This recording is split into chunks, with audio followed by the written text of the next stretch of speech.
So yun nga po mga kabadro, nakakatuwa nga po ang ating mapanood ngayon kasi naging makulay nga po ang live selling ng Jung Carl. At sino ba naman ang hindi gaganahan magbenta? Kung sa simula pa lang, panalo ka na! At sabayan pa yan ng reaksyon ni Kalinga Prab, no, na talaga namang madadala ka sa saya. At yan po ang ating papanoorin ngayon. Let's go!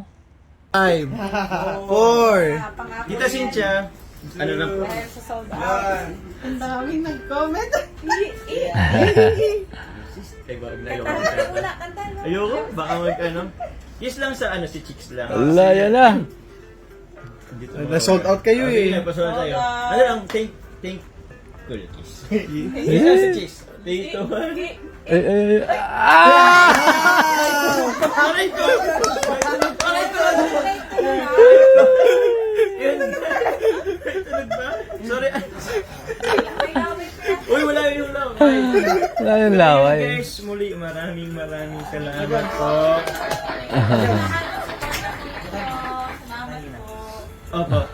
Muli po, kanina po muli, thank you po muli kay Tita Connie Sanchez, kay Tita Jenny, kay Tita Marlene po. Kasi before pa man po mag-live, nagkuha na po agad sila ng item po worth 29,000. Wow. Maraming salamat po. And naulit pa po yun kanina. Nasa mga Galing. miners na. Sa lahat po ng miners po, maraming salamat po sa lahat po ng miners po sa Facebook and also po sa YT. Maraming salamat. Sa lahat ng nagpakulay din po, thank you very much. Yan po. Kay Sir John Alim and kay Ma'am T na nagpa-foods na rin sa atin kanina. Salamat po.